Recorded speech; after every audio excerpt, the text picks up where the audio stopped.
बिटिआरनि बायजोनि हा-हुनि जेंना, सोलोंथाइनि जेंना, फरायसालिनि जेंना, UBPO जितु गोदान आफाद ओंखारदों होनना बुंदों। आंबो ससियेल मिडियानि जुगैसो मोनबाय थादों, थोंजोङै आं मिथिया। आरो बिथांमोननि जितु मा मावनो नागिरदों, मा मागोन, आं बेखौ जेबो हमनो हायाखै। गिबि गिबियावनो नोंथांमोननि गासैबो चेनेलखौ आंनिफ्राय गोसो गोरबोनिफ्राय साबायखर बावबाय। दिनै खौसेथि बर' सुबुं आफाद सिलाफोथार आनसलिकनि बानजायनायाव मोनसे मेल जाना थाङो, बेयाव सांग्रांथि मेल। आरो बे मेलाव आंखौ आलासि महरै लिंहरनायखाय आं बिथांमोननिसिम साबायखर बावदों। जिहेतु जों मोनसे सिगनेटारि अर्गेनाइजेसन हिसाबै थामथि बर' गोजोन गोरोबथानि माने मा जादों, बिटिआर गोरोबथानि जिবিলাক दफाफोर दङ, आरो जिहेतु बे सुक्ति मथेनो बर' कसारि वेलफेयार अट'नमास काउन्सिलजों मोनसे मोननो हाबाय। आरो बे काउन्सिलनि जितु अबस्था दिनै दा मा जानानै दङ, गामि सोसननाय, समस्ति दानाय, बिनि बिसायख'थि फाथिनाय, बिनि रांबावजा जितु बाजेट बेखौ बारायहोनाय, बिटिआरनि बायजोनि हा-हुनि जेंना, सोलोंथाइनि जेंना, फरायसालिनि जेंना, गुबुन गुबुन बिथिंफोरखौ फोरमायलायनो होननानै जों दिनै रायजोनि गेजेराव फैदों। आरो बेफोर बाथ्राखौनो जों फोरमायदों। आरो बेफोरनि सायाव जों गासैबो मा जानानै दं बेफोरखौ जों रायजोफोरनि गेजेराव फोरमायदों। जिहेतु बर' कसारि वेलफेयार अट'नमास काउन्सिलनि जितु गामि सोसननाय आरो समस्ति दानाय, बे नटिफिकेसना ओंखारदोंमोन 2 थारिखआव। 2 थारिखआव ओंखारनायनि उनाव 4 थारिखआव बेखौ बन्द' खालामफिनदों।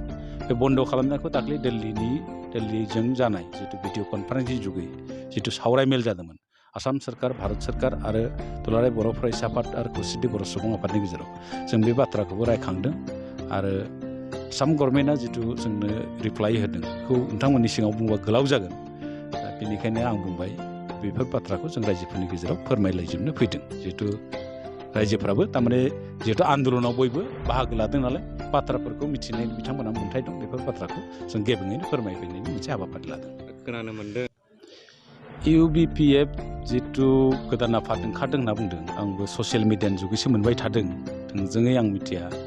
आरो बिथांमोननि जितु मा मावनो नागिरदों, मा मागोन, आं बेखौ जेबो हमनो हायाखै थारमाने।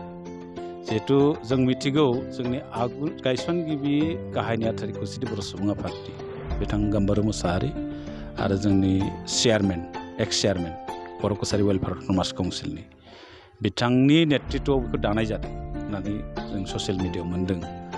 खिन्थु बिथाङा दिनै गोदान मोनसे आफाद दानानै मा खामानि मावनो नागिरदों बेयाव दिस्टिं नङा। जों ससियेल मिडियानि जुगै जों मिथिनो मोन्दों, बिथाङा नैबे काउन्सिलखौ आबुङै दाफुंनाय आरो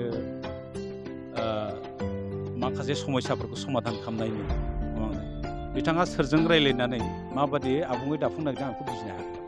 बिथाङानो मानोना सोरखारखौ केस होना दोनदों, आसाम सोरखार गावनि चेयारमेनखौ मोनफिनदों। बे केस होनाय मानसिजों सरकारा रायज्लायदों जादों। बिटिआरनि बाहेरनि समस्यानि बागै बे सरकारा केस होजानाय मानसिजों मालाबा बे समस्यानि बागै रायज्लायनो बेखौ लिंहरगोन। आरो सरकारजों जुदि रायज्लायनो बाहागोखौ मोनाबा समस्याखौ बोरै खोन्थाहैगोन, समस्याखौ बोरै मिथिनो आरो माबादि सुस्रांगोन, बे मोनसे गिदिर सोंथि। आरो